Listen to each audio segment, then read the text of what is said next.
Hello and welcome. My name is Tom. This is the Enthusiasm Project, Season 5, Episode 12. Yes, 12. 12, yes. And today I got something a little bit different for you. So I'm very, very excited for that. But before we get into that, I'm doing something I haven't done in a while on this show, which is I am recording this via the Rode Pod mic.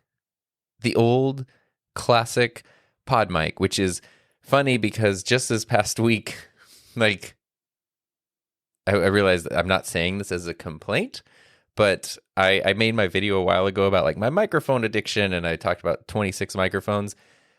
Since then, I have not purchased another microphone. I don't need any more microphones, but I've gotten some sent to me, which are really cool, and I've been just saying no to anything that wants to be sent. But there's sort of different ones, like Shure sent over the MV7X, which is the mystery microphone that I was using last week, by the way. It was officially released this past week, and it's a really good microphone. And if you like the way last week's podcast sound, I did some comparisons there. There you go. That was why I didn't do a video version last week, was because I was using the secret mic that wasn't out yet, so I couldn't tell you anything about it. And then Warm Audio sent over just sort of a mystery box of microphones, which Heather and I unboxed this week on the Couples Table podcast stream. And that was really fun. And some of them are really, really good. One of them specifically is called the Skylight, which is a condenser microphone. I have it now currently on the wall behind me. And I would have used it today, but I'm using the pod mic for a very specific reason. And if you're watching the video version of this, you might be able to see what that reason is the pod mic, as you know, that was like my first serious XLR microphone. And when I got the Rodecaster, I got the pod mic. Love the pod mic. It's great. I have 3 of them. It's a good microphone. But I've also then gotten interested in other microphones. So I've sort of gone down that route a bit and haven't used the pod mic as much. But every time I come back to it, I always remember I like the pod mic, and I like the way it looks. I like the way it sounds, at least the way it sounds with my voice. I know. This is not a bad thing. The pod mic has a very specific character to its sound, so it doesn't work with everybody, doesn't work with every environment, but if it does work with your voice and it does work with your environment, it can sound excellent. And anyway, so I like the pod mic. However, it can be prone to plosives, and you can work on your mic technique so that way you speak across it and you don't need to worry about plosives. Or you can put the giant windscreen on it, which I made a video about, the Rode WS2. It works amazingly well, eliminates all plosives, and it kind of does act almost as a de-esser to sort of smooth out the sound a little bit. But it does cover up the visual appeal of the mic, which I always give this disclaimer. Audio quality of a microphone, most important quality of a microphone. Visual appeal, still pretty important, because for a couple of reasons. A lot of us are doing video-related things, so the way things look on camera actually does matter. And 2, it's fun is also a reason that visual appeal matters. If you have a microphone that you like using, not just because it sounds really good, but because you actually it's really fun to use, or it looks really neat, or whatever, all these intangible qualities, that's a good thing because it's going to make you want to use it more. And so the pod mic has that, and that's really cool. And I don't like covering it up with the pop filter or the windscreen. I always get windscreen and pop filter mixed up. Windscreen is the thing that goes on the microphone itself, like a foam cover, basically. Pop filter is something that goes in front of the microphone. Usually they're mesh or metal, and they're like a screen that blocks things out. So if you're watching this, you're noticing that I'm using a pop filter on the pod mic, pod filter. And this is there's a cool story behind this. So I want to share this with you. And there's also, hopefully, 2 very important people who are watching or listening to this, so that way you guys can hear as well. This was a gift that was sent to me, this pop filter, and it is a custom design specifically for the pod mic. So I have a letter here from a handwritten letter, which is always nice in 2021 to get a handwritten letter. But this is from Steve and Tommy over at Smart Home Rig. So there's a YouTube channel. I'll put links in the description and the show notes so you can check that out. But Steve and Tommy are a father-son team. And if I'm not mistaken, Tommy, the son, is a great name, by the way, is in the 2nd grade. So it's a really cool thing that they're working on, videos and podcasts and stuff together. And building a channel. Their channel is nearing the 250 subscriber mark. And, we've talked many times about how the numbers shouldn't be the thing that dictates success. But for them, 250 is a big milestone, and they're hoping to hit it soon. It's hard to always set those goals when you don't have control over it. So maybe I'll put a link in the description. If you check out their channel and you like what they're doing and you're interested in it, maybe you'll want to stick around and show your support for them. It's never good to subscribe to channels that you have no intention of watching in the future, because that will actually hurt things. But if you find something that you're really interested in, maybe we can get them close to that goal with actual, genuine, excited people. But anyway, what they did is they used pod mics, and they like the look of the pod mic, but wanted to reduce the plosives. And so they worked to design a 3D printed pop filter, which is what I'm using right now. So there's a 3D printed frame, and then there's some foam. I forget what the foam is. I know, Steve, you told me what it was, but I forget what the foam inside of it is. Just cut out there. And then there's some rubber bands that are kind of like holding it all together and providing some tension. And it just sort of clips on the metal rings around the top of the pod mic, and it works really, really well. I think Rode makes a somewhat similar-ish looking pop filter for the Procaster, I think is the microphone. I think you can get something like that, but they haven't made anything like it for the pod mic yet. And this is a really cool design, and since it's 3D printed, this one is black, so it matches very well with the pod mic. But if you had like a number of these, like, multiple pod mics, you could, in theory, print them out in different colors and do like custom ones. I think it's really, really cool. So they sent this, they had some made up for themselves, and then they sent me one, which is really, really nice. It's super cool, and it works really, really well. Like it preserves the visual appeal of the pod mic. I think it actually looks cool with the pop filter on it, so it even improves it a little bit, and it works because look, Peter Piper pitched a podcast. You're not hearing those pa. If I go around the pop filter, pa, you can hear those plosives, but if I'm behind the pop filter, no plosives. So thank you guys so much, Steve and Tommy, for sending over this pop filter and a handwritten note and a sticker for your YouTube channel, which is now on my desk, and I appreciate that very, very much. So that is super cool. Like that, I know, like I was like, oh, look, there's a whole pile of brand new, super expensive microphones over there, which is really, really cool. This is cooler, and this means more. So thank you very much. When I'm not using this here, I will make sure that it is visible on the wall behind me, so that way you can see it. And you're like, hey, there it is over there. Which is fun, because my wall behind me, I haven't really talked about like the pictures and stuff that are on it in a while. They're not just like, discount store art stuff. They all mean something. There's a story behind all of them. But there's a couple, there's one thing that's pretty cool here is there's a picture. It's like a landscape photo. It's sort of near the top. And there we go. If I'm pointing in the video version, it's this thing that I'm pointing to right now.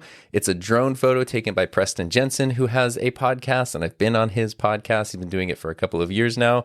And he's in North Dakota, and one of the things he does is aerial photography. And he sent me, it's a really cool like metal print of a photo that he took with his drone as a thank you gift when I was on his podcast, which is a very classy move to do thank you gifts.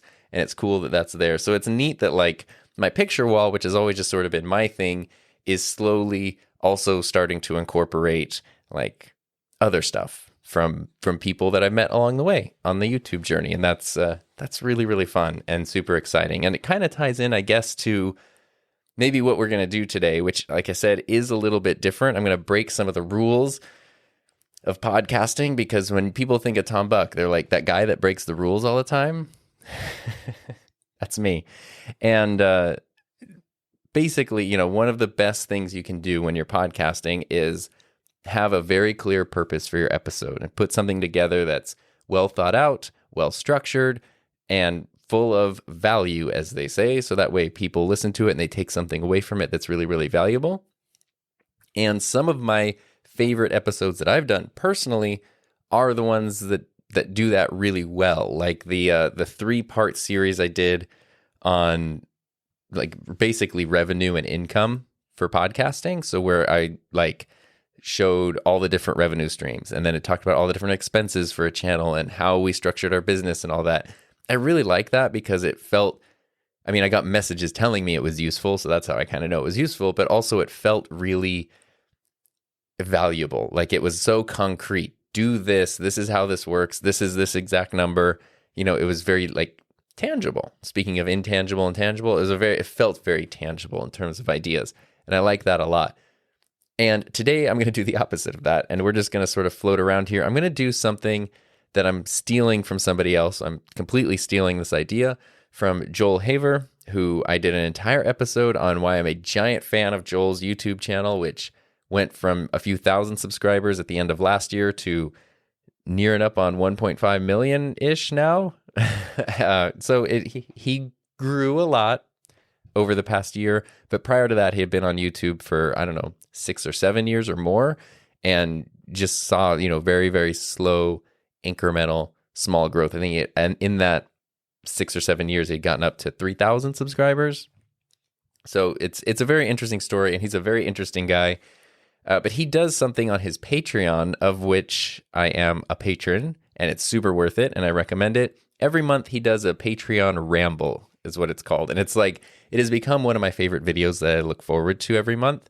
And basically it is just him rambling about stuff for 15 minutes-ish, and I love it. And it's very visual. He's a filmmaker dude, so he usually sets up his camera somewhere interesting and kind of scenic, and then just goes and talks to the camera for a while and rambles about stuff. But it's, sometimes it'll be in like a really obscure location. Sometimes it'll be a really beautiful location. I remember there was one where he's like standing on a log in a lake, and he's just sort of walking back and forth on this log talking about stuff the whole time. And it's just, I mean, he has a very he's just one of those people that when he talks, it's interesting. So those are qualities you kind of need to have, which is why I was a little nervous to do it. But it's been on my bucket list of podcast things that I want to do for a while, which is a ramble. It's the last bolded idea on my idea list of things I want to do for the podcast is a ramble. But I've been kind of scared to do it. And as I was trying to put together this week's episode, nothing was really clicking in a way where I felt that literally the podcast is called The Enthusiasm Project. I should probably feel enthusiastic about the stuff that I'm sharing. And if I have to force it, it doesn't work. But I also I really wanted to make a podcast. So it wasn't the burnout of I don't want to do a podcast. It was just, I want to make one. These are my ideas. I'm not that into any of them. So anyway, I thought this would be a good chance to step out of my comfort zone and just sort of ramble a bit for the episode. And I think that the value and the purpose in that is that, at least for me, I think I can explore ideas in a way that's maybe a little more organic. And then for you listening, I think that's also potentially a way for us to connect a little bit more, or even even though we're not doing this at the exact same time because this is pre-recorded, we're still kind of thinking about these things and letting thought processes take us somewhere.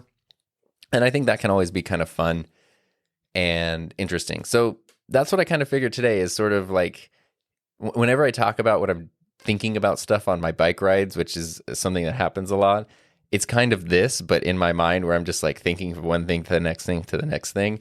And it's sort of interesting. And a big thing that I was going to think of doing for today's episode had to do with sort of this, I don't know what you would want to call it. It's like a vibe. It's something that's sort of in the world. It's in the YouTube creator-y space.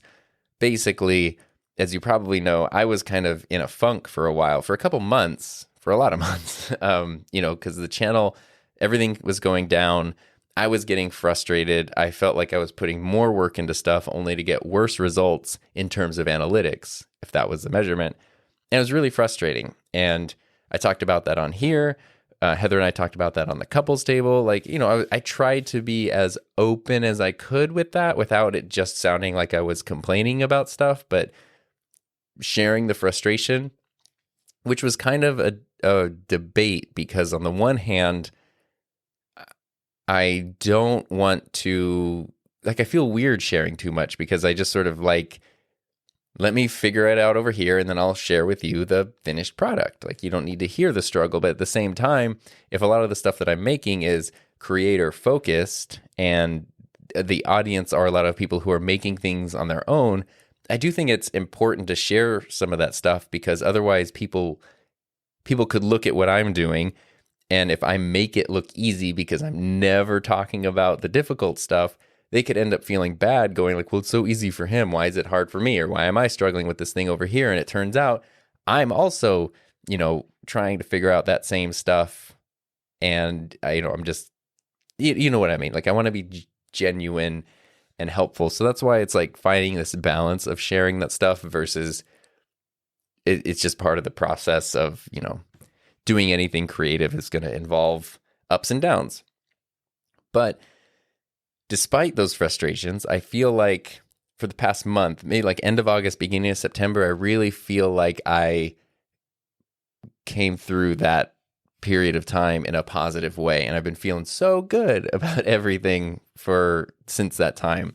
And that's great. And I just feel like I have a handle on how to let things like analytics and numbers affect me or not affect me, and how to approach doing the things I want to do with my channel, and, where there are points to be strategic and to improve, and where there are things to just forget about and ignore, and, what works for me. And it's my unique like recipe for what I want. So for example, something like revisiting the way I make my thumbnails, which I did a whole live stream about this a little while ago, and I think I've talked about it before, but I like my thumbnails, but I think there's room for improvement.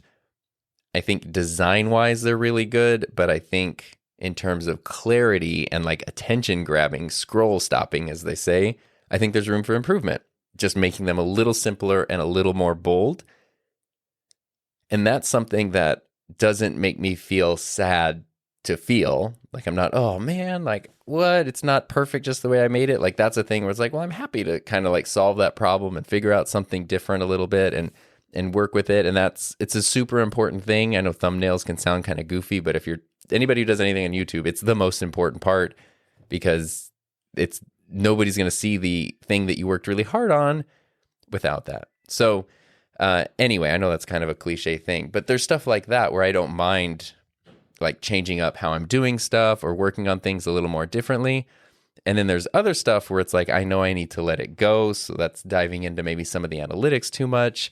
I'm very proud of this, and it worked really well. I set up a bookmark on my internet browser that goes straight to the comments in YouTube Studio and not the dashboard.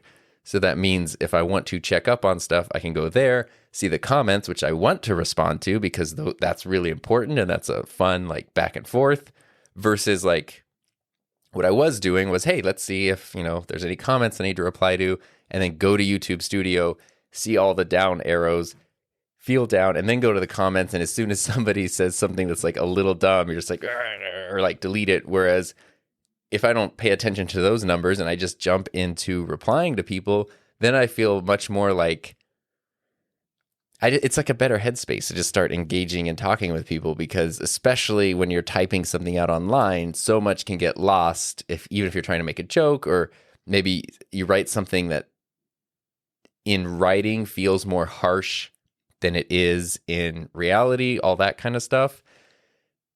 Yeah, I'm just glad that I haven't, that I did that, and that helped a lot. And now when I do want to look at numbers, which is less often, I can decide, okay, now I want to see how that video is doing. What's the subscriber count out? What's the revenue or whatever? And I can check that out on my terms without it just being kind of thrown in my face. So that's been awesome. I say all that because I've been feeling great, and like I've been having fun with videos. I've been working on like a variety of different videos. Some of them are longer, some of them are shorter, some of them are typical to what I normally do, some of them aren't, like the photo encabulator video and the follow-up to that I did this past week. Totally kind of different stuff, but also then mixed in with like I have some, Rodecaster tutorials coming up and some the video about computer related things and the GoPro. I'm currently editing a video about the GoPro Hero 10, which I think is amazing and I love it and it's awesome. So I'm doing a whole video about not just the camera, but how it fits in like my journey of GoPros, trying to contextualize it a little differently. So really, really fun. But when I'm looking around the like creator space and the people in my sphere, I feel like there's a large number of people and there's sort of this overall vibe that's going towards where I was when I was in my funk. And I feel bad for that. But it's interesting because I've thought it was just maybe like, oh, this person's having a hard time, that person's having a hard time.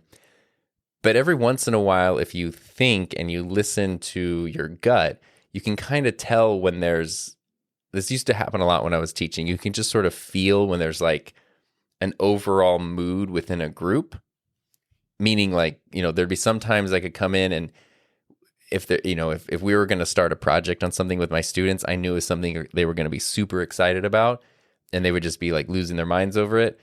And then sometimes I could do virtually that same thing, but I could just feel that for some reason people were tired of it. People weren't in the mood, like whatever it was. It's not just one or two people, but it's sort of just a group feeling. You can see it through trends, like trends on YouTube. If you go back to 2018 and every YouTube video, it felt like had a 40-second just B-roll montage of slow motion, royalty-free music, and my videos definitely had it as well. And it was like, oh my gosh, like people were just losing their minds over it. And then suddenly, almost like a light switch, it was like people got tired of it. And I mean, that's a thing that happens with trends a lot, is people get really excited about something and then it kind of goes away. And I bring that up because it's normal if you're talking to a number of people who are in a creative space that some people are going to have a good time and some people are going to be having a tough time, and it kind of switches, and it's a whole up and down journey. But I feel like lately there is a wider group vibe that's sort of, I wouldn't even call it burnout necessarily, but it's almost more, it's like a burnout, boredom, stress, ennui. I don't know what the correct term, what the perfect term would be, but I've sort of had that feeling. And one of the reasons that I think this is important is Heather and I started our YouTube creator community this past summer, which some of you listening are members of. It's called Just Create More. You can go to justcreatemore.com to join. Always be plugging. And it's a great place. And now we're up to close to 80 members, I believe, which is so cool. And it's a very positive place overall, like a very, very supportive place. But somebody who's part of that group sent me a message off that platform and was just like, oh yeah, I sent a message checking in on them because I hadn't heard from them in a while. And then they wrote back and like, yeah, it's just life has been getting in the way. Like I've been struggling with some creative ruts. I've also been struggling with some personal things, which all very understandable. Like you do not need to excuse that or make excuses for that. But then they said, I just didn't want to bring this up in the group because I didn't want to bring everybody down. And this is a person who's known for being very positive and very upbeat. And to me, that was a problem because I was like, I replied trying to be as supportive as possible, but I also explained like, you are in charge of deciding how much you want to share of what. So you can, if you want to tell people about your struggles, cool. If you want to keep them to yourself, that's cool too. But what I tried to make clear was the community is not just a place to share that everything is amazing and it's all just high highs all the time. Like the challenges and the struggle are really a big benefit of having a community of people because they can relate and support and assist and help problem solve and listen and all that great stuff. And so that kind of like, it sort of like set off a red flag in my mind. And so I went to our community and I made a post because we always do a weekly wins. It's called the Wednesday because it's on Wednesday and it's about wins. And it's just like, it's a post every week where people can share their wins for the week, whether they're big or small. So it could be something like hitting a huge milestone, getting a piece of equipment, learning a new skill, doing your first live stream, whatever is something you're going to count as a win creatively for that week. It can go on Wednesday. But I posted another thing that was like, it was more about like share the struggle. And I was explaining that basically that same thing, that it's great to share all these really good things that are happening, all these really exciting things that are happening. But we know it's kind of tough sometimes. And, let's share the struggle. And the response to that, the near immediate response to that was huge. Like, there were a lot of people that were just, it's not even that they needed anything or they needed like action to be taken. They just needed to get thoughts and feelings out. And I think there were a lot of people who had been comparing themselves to others and kind of like I mentioned earlier, thinking, you know, this is what I'm doing and I'm really struggling with this. But when I look at the group, it seems like everybody's doing so well. Look, this person is posting their win about this. This person is achieving this goal, starting this new thing here, and I'm struggling over here. And I think that let people come out and go like, oh, no, I'm actually struggling with this. People you think they make it look so easy because they're good at what they do. Turns out they're also struggling. And I think there was like a sense of exhaustion that popped up. And there were a number of people who've been diving into stuff like live streaming, and they've been streaming for a few weeks.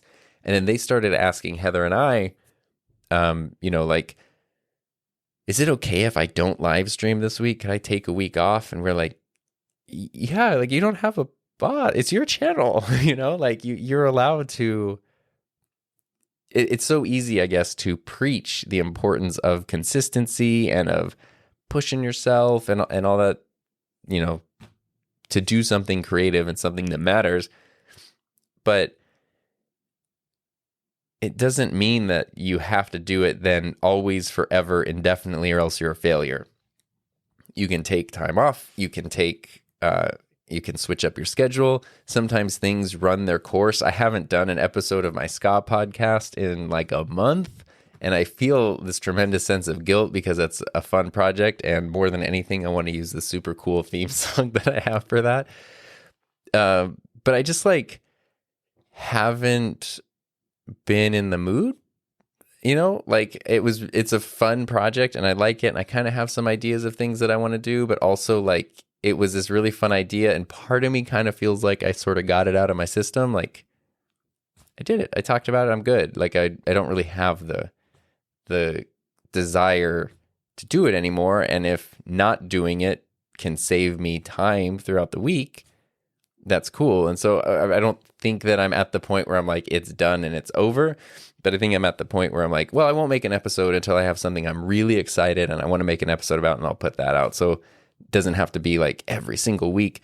And I kind of feel like a bit of a failure for that because I've always been really good at my creative endeavors and seeing them through. And I wanted to do, my plan with the ska podcast was to do 10 episodes and then kind of pause and like figure out what the heck is the show, like let it start to form its own identity after 10 episodes, and then look at it and try to get a better handle on what I want it to be. And I made it to like 6 or 7 episodes, which is the average when podcasts stop. And then I just kind of like just haven't been in the mood to make one.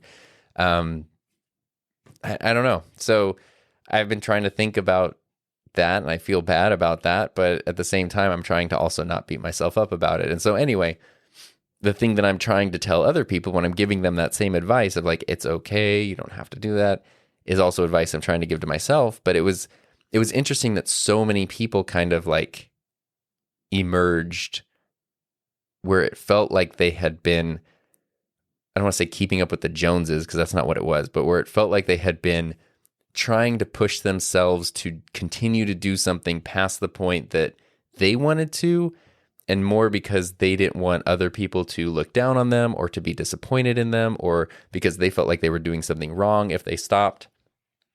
And that, I don't know, that I was so confused by that. And then maybe like 3 or 4 days after that whole discussion happened is when Gerald Undone posted a video on his channel that was really interesting. And chances are, if you're listening to this, you probably know Gerald and you might have seen the video. He titled it "My Love-Hate Relationship with Tech YouTube."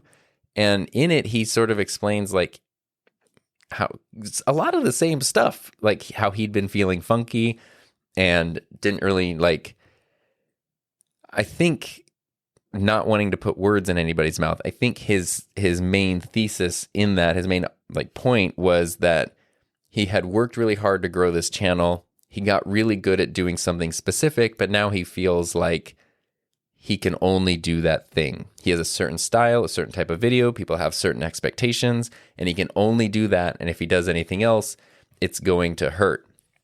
And I've had these same discussions. Like Peter Lindgren and I have talked on our podcast about this a lot because Peter's gone through a very similar thing where his channel reached a point where it had a huge audience, and now it's really, really tough to pivot. When you have a small audience, it's actually a little bit easier to pivot. And I guess that makes sense because there's fewer people.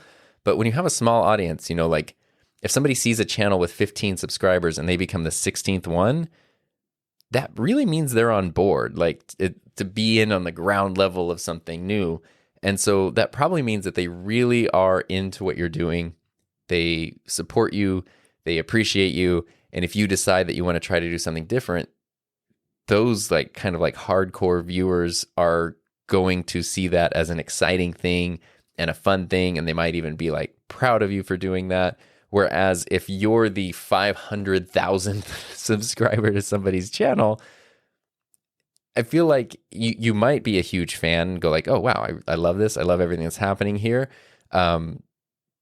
But it's also, it seems like as channels get bigger, it's so much easier to become a casual subscriber. You see something like, oh, this video is pretty good. Oh, this channel has, you know, a large audience behind it. It must be pretty good. Like, I try to be conscious of not doing this, but I think it just subconsciously, sorry, I'm like yawning and burping and swallowing and coughing, and I'm sorry, I should cut that out, but I'm not going to.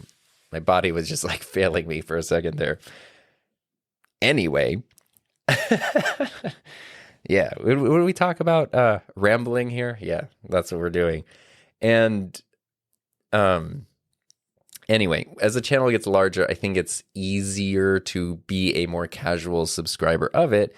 But also, I think a lot of times channels grow because they do something really well. And then if they do want to try to step out of that and do something differently, people don't react. And it's like there's no winning at that point for some creators, because if you just keep doing the same thing, then people get bored and they're like, you're just doing the same thing over and over again. So then you do something different and people are like, no, like we need you to be doing the same thing. So you do the same thing. Like, oh, it's boring. So what I've been trying to tell the people in that position that I've been talking to is that at a certain point, you really have to like trust your own judgment and trust your own gut, because that is what built your audience in the first place. That's what helped you create what it is that you're making in the first place. And your viewers might tell you what they want. Like, yes, we want this kind of video. We like that kind of video. We don't like that. But at the same time, they don't know what they don't know, meaning it's not an insult towards the viewer, but they only know what you show them. So that's their only frame of reference. So when you say, what do you like? It's like, you know, imagine you are an amazing chef who can cook anything, but you put a menu in front of someone that just says like grilled cheese or hamburger. And they decide, well, do I want a grilled cheese or do I want a hamburger? That's just what they're looking at, and that's all that they're going to think you can give them, because that's all you have shown them so far. They don't know that you're really good at like super good desserts, or you can make an amazing soup, or I don't whatever it is, you know. They don't know all this other stuff that's over here, and so you kind of have to show it to them. Doesn't mean they're going to like it, but maybe there is something over there that is actually the most amazing thing.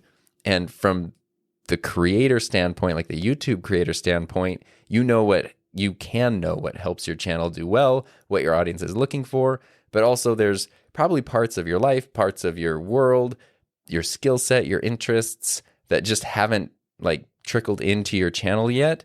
And it's not that people don't want those, it's that they don't even know it's an option. And so, you know, that just requires experimentation. That's what Gerald's video was sort of talking about, how he comes from a background of very avant-garde, sort of bizarre experimentation, and now finds himself in a place where it feels very formulaic. And it's interesting. It's interesting reading the comments on that video. So if you haven't seen it, go check it out. If you have seen it, go through and read the comments, because the vast majority of them are very supportive, of course.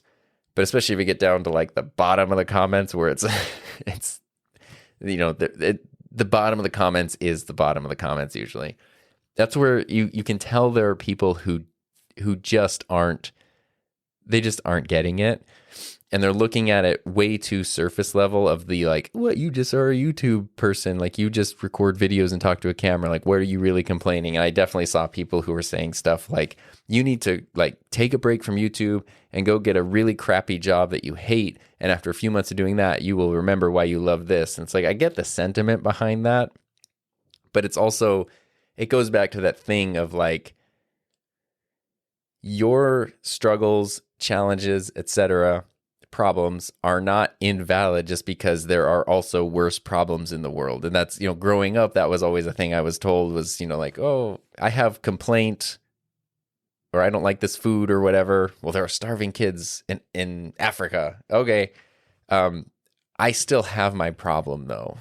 That's bad. And I would like to do something about that, but I can't right now. But what I can do is my problem. And, if you're going to wait until every problem, basically, if you're going to wait until every problem in the world is solved to the point where yours is now the worst problem in the world, and that means it's okay to focus on it, you're never going to solve your problem.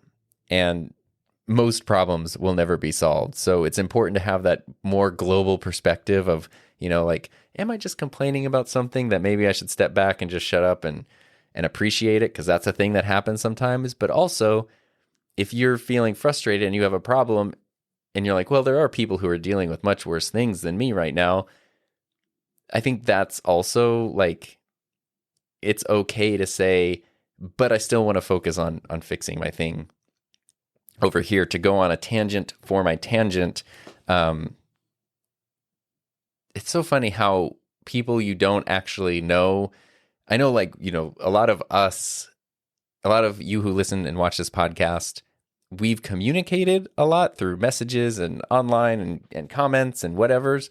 And some of us haven't. And so some of us, it feels like we kind of know each other. Others we don't. But there are people who you can never meet and still have an effect on you. So I think it was 2 days ago, Mark Hoppus from Blink-182 made a post that he had gone to his oncologist and was now cancer-free, needs to go back in 6 months.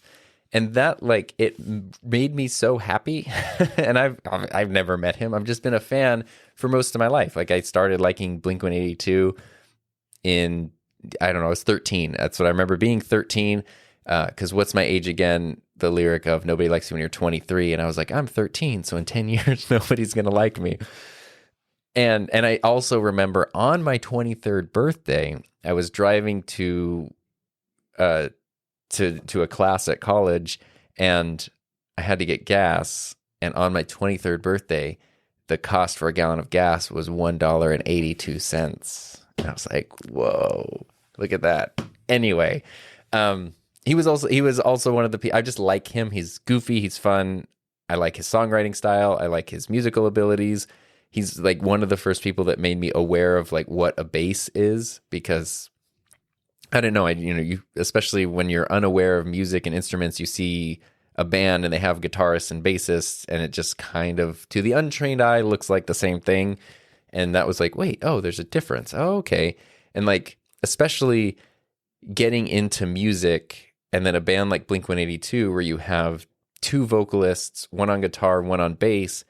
It was like a really good way for me to figure out like different singing styles, different songwriting styles, what different instruments do. It was like really fascinating. And even how they would structure their albums, where it's like, oh, here's a song where Tom DeLonge is on the lead, and then that's followed up by a song with Mark, followed up by a song with like both of them. And it was interesting just in the album listings, like how they would split up who was the lead vocalist on which song. Fascinating stuff. And earlier this year, he announced that he had cancer, and has been like relatively quiet about it, but kind of posting his updates and being pretty open about being scared and everything. And it's crazy because every time I play my bass, which is hanging on the wall over here, I think about it. I think about like, man, this is just like somebody whose main thing in life is music and playing a bass, and now instead of being able to like sit here and play a bass, they have to go to chemotherapy and be in a lot of pain and not be able to get out of bed some days or whatever. And so even me like crappily playing the bass because I'm not a great bass player, just thinking like, wow, I bet he would love to be in my position right now of just like hanging out and playing the bass versus what he's doing right now. And so it made me really happy to go like, oh, like treatment worked, good story, happy ending. So all this week since then, I've been like every day trying to like learn new songs on the bass and playing the bass a lot and everything. And it's been really fun, but it's, that awareness of like, wow, I bet there's somebody else who it doesn't matter like the amount of fame that they have, the amount of money that they have, whatever it might be. At the end of the day, like they're dealing with a health issue and it's life-threatening and it's scary and it's making it really hard for them to do anything that just like any normal human stuff. And boy, I'm sure lucky to just be able to not have to deal with that today. So, it does put things in perspective, but at the same time, those kinds of things don't mean that you have to ignore what your actual problems are. And so Gerald's video, going back to that, the comment section on that had some people who were doing that kind of thing, like, go get a real job and then you'll complain about your stupid YouTube thing. Or part of the video is he goes around his studio and there's boxes everywhere of like products and things that have been sent to him that he has to make videos on. I think some of them were sent to him for free, so there's probably no obligation there. But I think other ones were more part of deals and sponsored things that like he's committed to creating videos for. And there were a lot of people in comments saying like, oh, just send that stuff to me. Like, oh, it's amazing. Like they're seeing someone going around a really nice video production studio looking at like, very desirable, expensive products that people want, and then feeling kind of like bummed out about it. And people sort of didn't have patience for that. But they weren't looking at the context of, it's not that he's complaining that he got a new thing. It's because what that represents, because going from a time when it used to just be like, hey, I'm going to make a video about something I got because I bought it and I like it and it's really exciting and I want to share it with you because maybe you'll want one and then that will be exciting for you. Going from that to now I'm surrounded by stuff. Each one of these things represents hours and hours and hours of work, some stress, some anxiety, self-doubt, like the whole creative process. Each one of these boxes represents, plus some of them are then tied to brand things or whatever in his case, where there's probably other stress and you're trying to manage relationships and build things there. And it's like, if you're feeling like, I just kind of want to remember why I want to make videos again and have fun making videos, and then you're just surrounded by literally a physical mountain of things that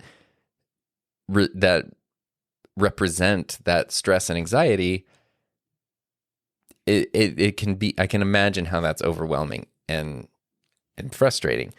And there were a lot of other creators of all sizes, people with small channels, people who were, massive influences on the platform, responding to that video with like, I feel the same way, I'm going through this, feel the same way. And it was sort of, that's where I even got going from just a few personal conversations to posting on Heather and I's community. I don't think that's grammatically correct. To then a larger discussion from, people with larger audiences and years more experience. That's where I really felt like it seems like there's something here where people are, and I've sort of talked on it before, where it's like I'm getting frustrated when I see videos that just feel more like commercials rather than like I don't want to watch a commercial for a product like that. I'm just in the home shopping network. But what I am interested in are tools and how tools can do cool things for your workflow. And so when you make a video and you're like, this thing's awesome, let me tell you why this thing is awesome and what it's done for me. And then I can make a judgment on like, ooh, could I do something cool with that? I love that. When it just feels like, here's a thing you don't need, but I'm going to try to tell you 10,000 reasons why you need this thing. That's where it's like, no, I don't like that. And it feels like that's kind of what a lot of, at least in like the areas that I find myself on the platform, it feels like that's what a lot of it has become lately is, and people are almost like journalists. Like there's going to be a new release this month of this thing. So I need to get the rumors. I need to get the first impressions. I need to get the review. I need to get the follow-up. I need to get the pros and the cons. And it's like, that sounds terrible. Like that sounds awful. Like I guess if you wanted to be a tech journalist or something, sure. But if you're just the person who got into this because you were, kind of like had fun with this stuff and now it's turned into just, just a job with a boss. I mean, that kind of sucks. And I think Gerald's video was sort of his way of saying, like, I want to experiment more. I'm telling you I want to experiment more. So expect to see other things from me. And that's good. I'm glad.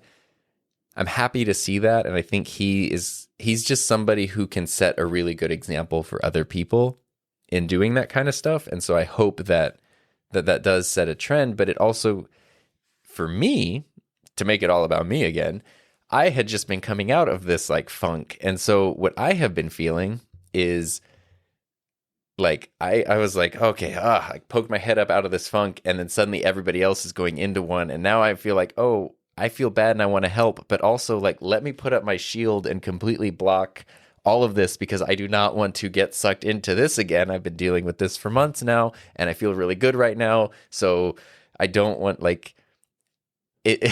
It's like, I don't know the feeling it is. I don't think this is an accurate analogy, but if you've ever been at like a group sleepover when you were a kid or something, and you were like the first one waking up and you're like trying to like step over everybody to go to the restroom or whatever without waking everyone up.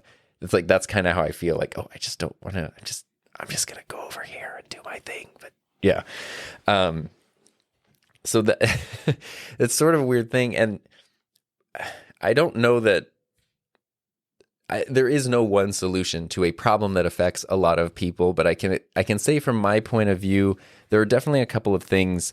There are definitely a couple of things that have popped up, which is I've made a couple videos lately that are just a little more goofy than normal and a little less like, almost like this episode, like a little less concrete purpose driven and a little more idea driven or just for the fun of it.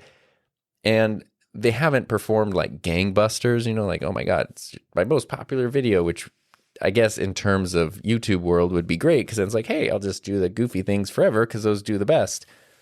But they've done fine. And the response has been great for the most part. People, it's like people either really dislike them or really like them. But to me, that's almost better than normal because the people who really like it, really, really like it. Like the people who are sort of like, Tom's videos are fine. Those kind of goofier videos are the ones where they're like, I really like this. This is something different. Like I want to be a part of this. And I think that that's an important lesson that I kind of want to ruminate on for a bit. And also it just ties back into like the idea that it is absolutely okay to have fun while doing these things. And most of us actually started when it was just something fun that we wanted to do.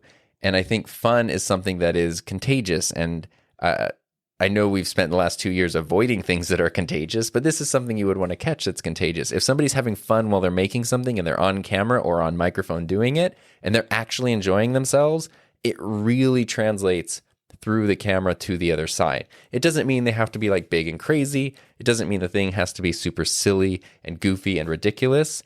It just means like it can be a super chill tutorial. But if you can tell the person is like just really into the software or into the tool that they're showing you or whatever, it comes across and you'll watch the whole thing. If it feels like, oh, this is a video someone made because a sponsor contract was due before the end of the month, it usually has less of that feeling. And then, of course, there are people who can manage to do both. They can take the business side of things, smash it with something they have fun with, and then integrate it. And that's obviously like a win all around for everybody. But that fun part is really important. And one of the realizations I had was that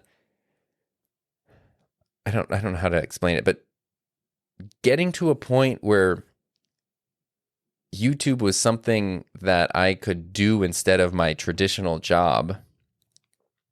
There was strategy behind that, but a lot of it was just me sort of experimenting, having fun with stuff, doing things my own way. That's what boosted the channel to where it got, to where that was an option.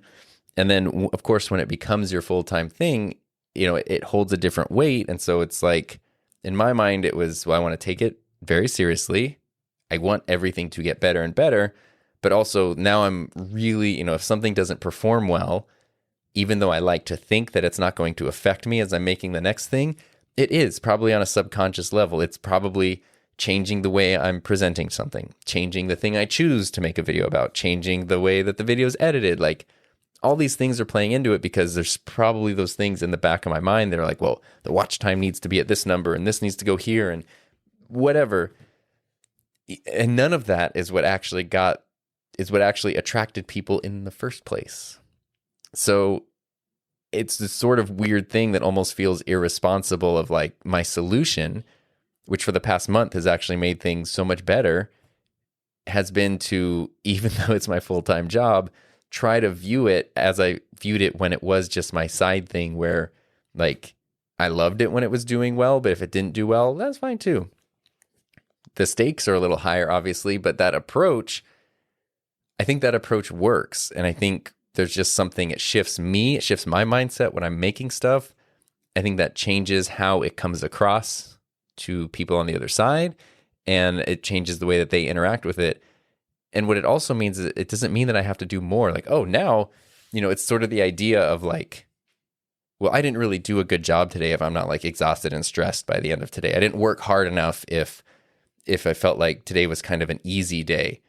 No, like I don't have to make 10,000 things at once just because like there's still daylight to burn.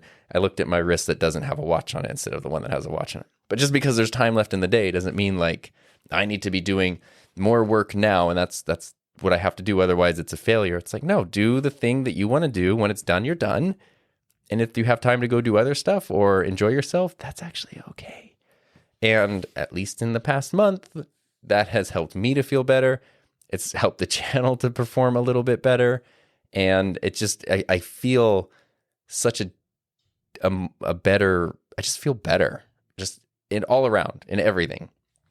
And the reason I'm bringing that up now is because as I find myself in a position where I feel good about things, as people around me seem to be starting to feel bad about things, I'm trying to figure out how I feel good about it. And if I can kind of just throw out a little bit of ideas or just things from my experience, maybe those things could tie into how other people are feeling and help them to, get past the roadblock a little more quickly. I don't know if that makes sense or not, but hopefully it does. I think I have rambled. That felt good. I feel like I actually found some neat ideas there. Towards the end especially, there's a whole idea of work and hard work, and not just hustle culture, but the idea of like, if you're not unhappy at some level with your work, you're doing it wrong. That I think a lot of us relate to. I think it's ingrained in us from a very early age, and that's something I've been trying to deprogram myself. Not successfully yet, but hopefully on my way. And maybe I'd like to talk about that more in the future. But for now, I think we've reached a great stopping point. If you have anything that you would like to ramble at me, you can always send a message, either text, voice, video, to tom@enthusiasmproject.com, and I can have you as part of the next episode. If you want to support the show, there's Patreon and YouTube channel memberships. Links to everything are down in the show notes. And of course, the PodMic pop filter that I've been using all day from Steve and Tommy at Smart Home Rigs. Thank you guys again very much for this. And I'll put a link to their channel in the notes as well, so that way you can check it out. And maybe we can kind of like push them towards their goal of hitting 250 sooner rather than later. So I hope that was helpful. Thank you so much for listening. I will see you next week with something, I don't even know what it's going to be. So that means it's going to be pretty good. So in the meantime, I hope you have a safe, happy, healthy, fun rest of your week, and I will see you next time.